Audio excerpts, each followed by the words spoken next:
Ako po ay nag-Adventist noong November 2019 dito sa Marikina, no?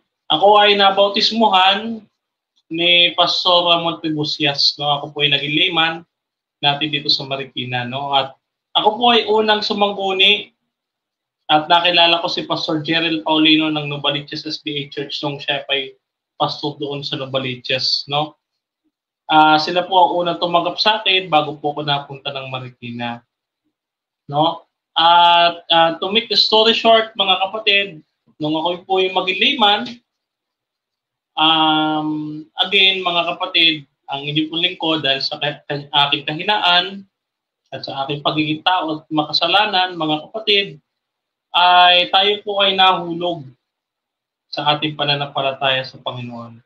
Isang taon matapos na tayo ay tawagin sa nalabi niyang iglesia, no? Sa madaling salita, no, mga kapatid, hindi ko po kinakahiyang aminin at tanggapin sa aking sarili at sabihin sa inyo ng buong lakas ng loob, mga kapatid, na ako po ay na-backslide sa ating pananampalataya, no?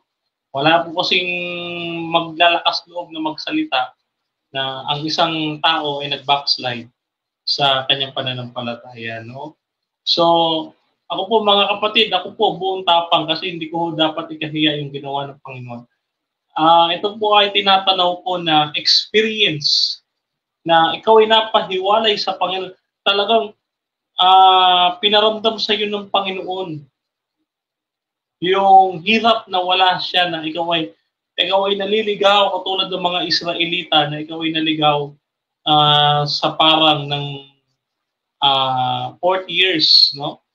Dahil po ang nangyari din sa inyo po lingkod, no? Symbolical, mga kapatid, naligaw po tayo.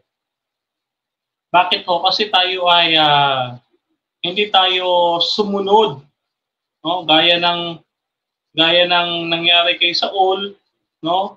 Hindi siya sumunod sa ating Panginoon.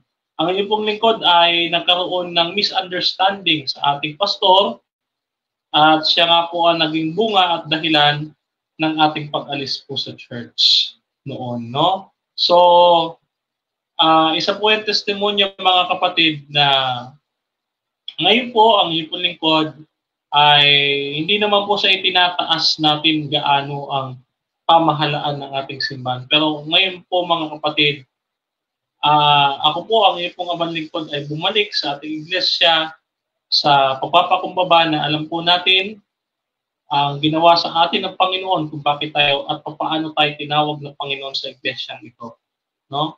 So, binalikan natin yung ating doktrina na napag-aralan at yung pag-ibig siyempre ng Panginoon na pinaranas sa atin nung tayo ay naging Seventh-day Adventist. Binalikan natin, mga kapatid, yung pag-asang ibinigay sa akin ng Panginoon nung ako'y unang tawagin niya bilang isang Adventist. So, binalikan ko po lahat yun, mga kapatid. At ako po ay nagpakumbaba sa Panginoon, inamin ko po ang aking pagkakasala at nakipag-ayos po sa aming pastor. No, na ngayon po ay nasa Nabotas na. No? So, kung ito ay aabot kay Pastor, sabi ko na, naiyak na naman. Sabihin ko, na mahal ko itong pastor kong ito, no? Kasi,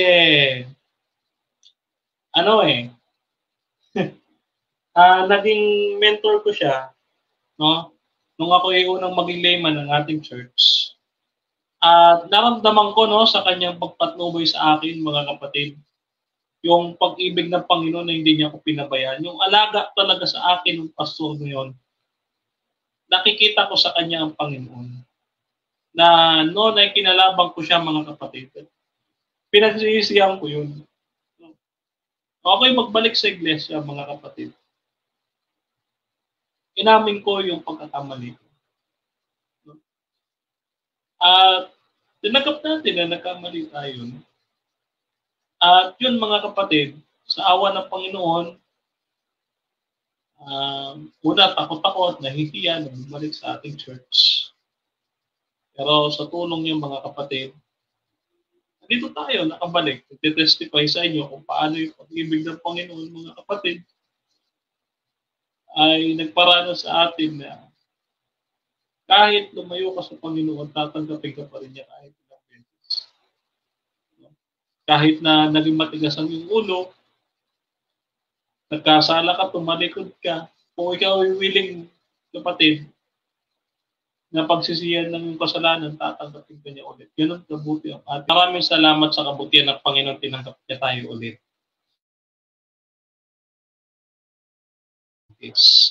Ibinalik niya tayo sa ating tunay na tahanan. Alam niyo mga kapatid, sabi ko nga, sa matagal na panahon ako'y na-backslide sa ating pananampalataya. Na-miss ko lahat ng ating ginagawa. Alam niyo mga kapatid, walang ibang kaligayahan na kung natagpuan na tulad ng ganito. Kundi ito lang sa ating iglesia. No? At sa piling ng ating Panginoon. Kauli-ulian mga kapatid, bago mawala na naman yung aking signal, yung pagpapakumbaba, tinuro sa akin ng Panginoon. Porke layman ako noon, akala ko mas magaling ako sa pastor. Mga kapatid, pinaalala sa akin, tinuruan ako ng Panginoon, pagpakumbaba ka, hindi mo alam lahat ng mga bagay. Wala kang magagawa sa iyong sarili. Kaya pinarana sa akin ng Panginoon yung ginawa niya kay Nebuchadnezzar, na siya'y napakataas sa isang hari. Nung siya'y pinarusahan ng Panginoon, doon lamang siya nagsisi. Huwag na sanang umabot sa ganun mga kapatid yung maranasan natin, mapahiwalay tayo sa pag-ibig ng ating Panginoon. Huwag nating hilingin na mapalayo tayo sa Kanya kasi mahirap mga kapatid. Hindi ka masaya, promise mga kapatid.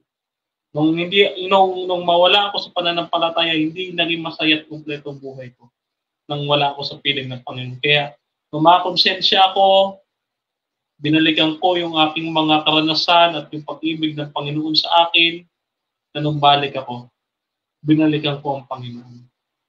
Nagpakumbaba tayo mga kapatid. Tinanggal ko yung aking sarili at noong una nahihiya tayo, natatakot, pero alam niyo mga kapatid, yung pag-ibig talaga ng Panginoon ang nagtulak sa akin upang bumalik. Kaya maraming salamat sa kanyang mga kapatid. At ipagpatuloy natin yung pagpapakumbaba, pagsunod sa Panginoon, sa pamamagitan ng ating mga pamunuan, huwag tayong lalaban mga kapatid. Tulad ng ginawa ni Saul sa ating reflection, laging dapat God-centered ang ating leadership.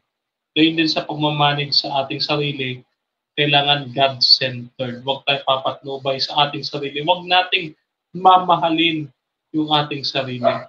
Dapat, lagi natin, sabi ko nga mga kapatid, lagi natin pipiliin ang Panginoon. Kasi ako, mga kapatid, noon mas pinili ko sarili kong pakinggan kaysa sa ating pastor. Maniwala kayo sa hindi, mga kapatid, mayabang ako noon. Kung mayroon mang pinakamakasalanan mga kapatid at pinakamarumi, ako yun.